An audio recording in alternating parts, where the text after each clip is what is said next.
Lois with Aussie Lozzie Knit Designs, and this is Knit Bits. I'm coming to talk to you today about yarn some more because I honestly couldn't remember if I had already talked about yarn requirements, and I watched the yarn video and I didn't see it there. And so if I'm saying something I said before, I'm sorry, but let's talk about yarn requirements and then we'll move past the materials and tools needed to knit a pattern. So the yarn requirements are the number of meters or yards that you need in order to knit an item.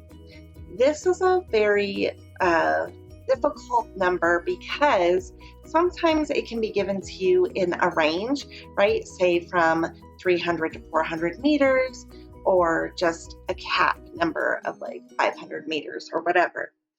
And the reason why this can be a complicated number is not because it's trying to be elusive, but because the designer has designed this knit item with a specific yarn, and that is the yarn that they used to determine how much yarn is needed to knit that pattern.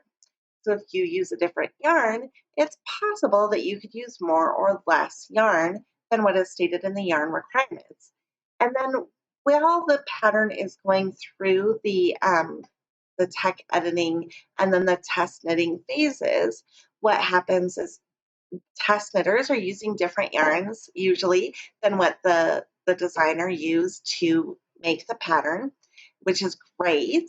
And they're getting different amounts of yarn that is being used. And so there's a couple different ways that the pattern designer may put yarn requirements. I've seen ranges like 300 to 400 meters, and then I've seen caps like it requires 92 yards, right?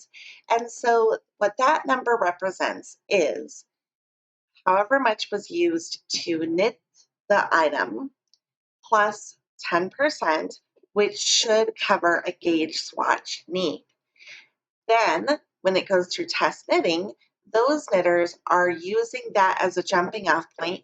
They're knitting with whatever yarn they choose, and then they're giving feedback back to the designer saying, hey, I used more yarn, I used less yarn, whatever that information is.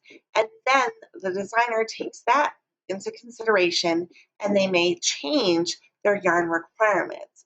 And so really what the designer's main goal is in this is to just give you, the end knitter, enough yarn amount so that you don't run out while you're knitting, right? And so it may be way more than you need, but we really err on the side of caution because it is the worst to be knitting a pattern and run out of yarn. Anything can happen when that happens, right? You could end up needing to buy more yarn and it not being in stock.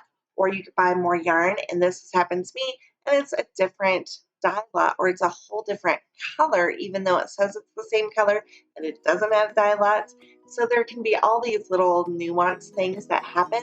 And so when it does give you a number, it may seem like a lot of yarn, especially if you're knitting a sweater. Like, that's a lot of yarn, right? And you should try to get the required amount.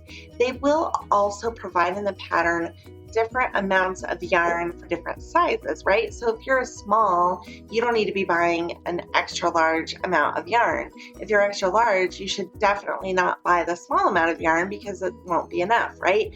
So you want to look at your size and then make sure that you're following the instructions for your size, including getting enough yarn and not too much yarn. Okay, so that's all for today. And if you like this video, hit like, share, and subscribe. Thanks so much.